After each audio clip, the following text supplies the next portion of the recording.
पर्यावरण को गंभीर अथवा अपूर्ण क्षति की आशंका हो वहां पूर्ण वैज्ञानिक प्रमाणों के अभाव को पर्यावरण संरक्षण में देरी का आधार बनाया जा सकता है। यदि खनन को जल स्रोत, भूजल स्तर एवं जैव विविधता, स्थानीय आजीविका को खतरा है तो प्रशासन का दायित्व परियोजना को रोकना है, न कि जोखिम में वार्ता का व्यवस्थित। सर, हम ये मैसेज करने मेटा कंपनी के विरोध में है। हम यहाँ खेती और पशु कानूनी पहलुओं पर आपका ध्यान आकर्षित करना चाहूंगा।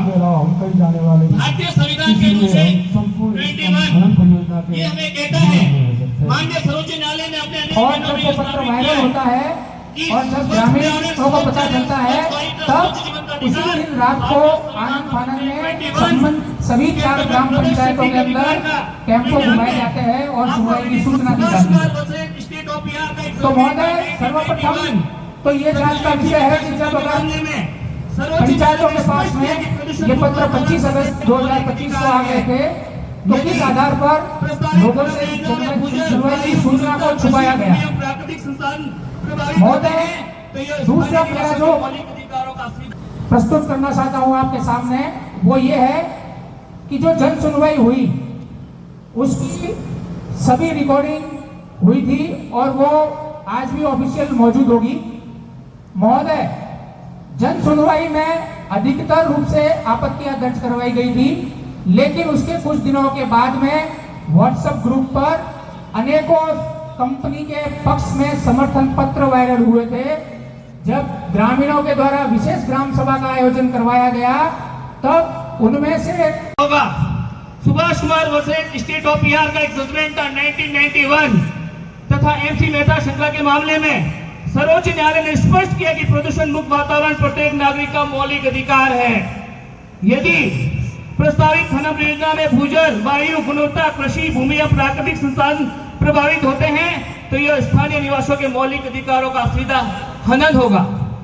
संविधान के अनुच्छेद 41A एवं 51AG का उल्लंघन, भारतीय संविधान के नीति निर्देशक तत्वों के अंतर्गत अनुच्छेद 48A राज्य को पर्यावरण एवं वन्य जीवों की रक्षा का दायित्व सौंपता है। अनुच्छेद 51G प्रत्येक नागरिक को भारतीय पर्यावरण, वन, नदी, झील एवं वन्य जीवों की रक्षा का कर्तव्य प्रदान करता है।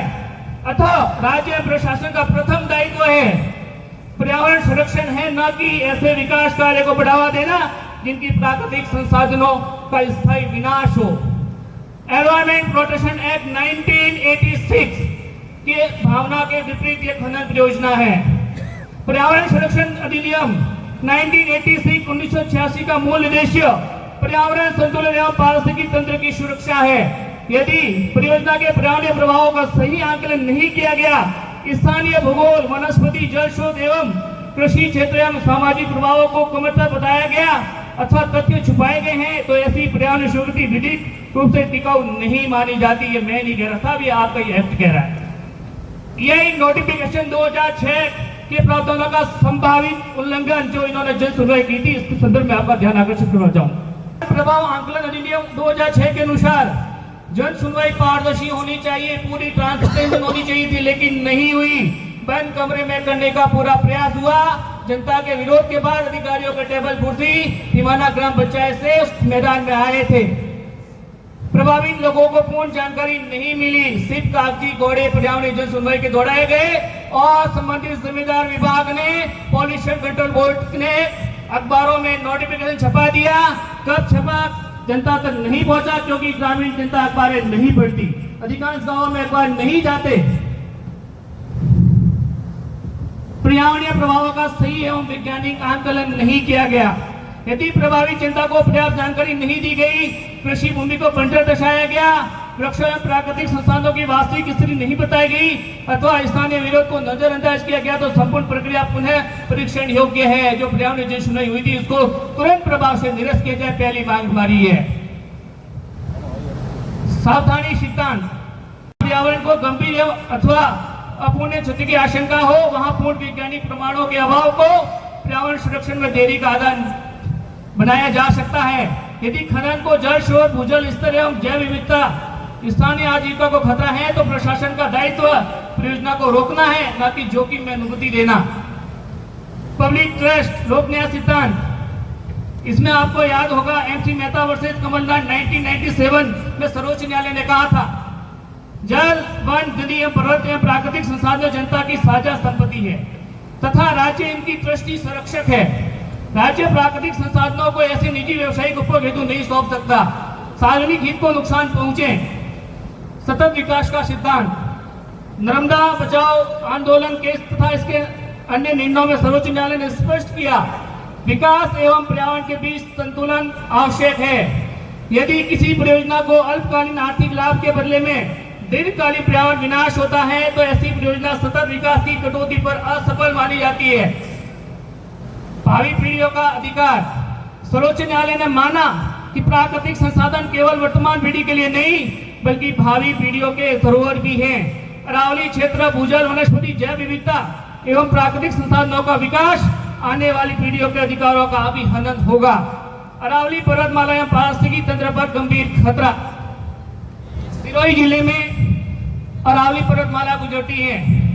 मुझे बड़ी हैरत होती है। मैं अपने सिरोही के जिम्मेदार विभाग अधिकारियों के कागज का अवलोकन कर रहा था। मैंने 1500 पेज की पूरी फाइल अध्ययन की। उसके बाद इस चीज को हम एनजीटी में लेके गए। एनजीटी ने हमें ये कहा कभी इसकी एनवायरमेंट क्लियरेंस जारी नहीं हुई, इसलिए यदि जारी होती है तो हम सुनवाई इस पर स्टार्ट करेंगे। वहां से हमें वो फाइल विड्रॉ करनी पड़ी।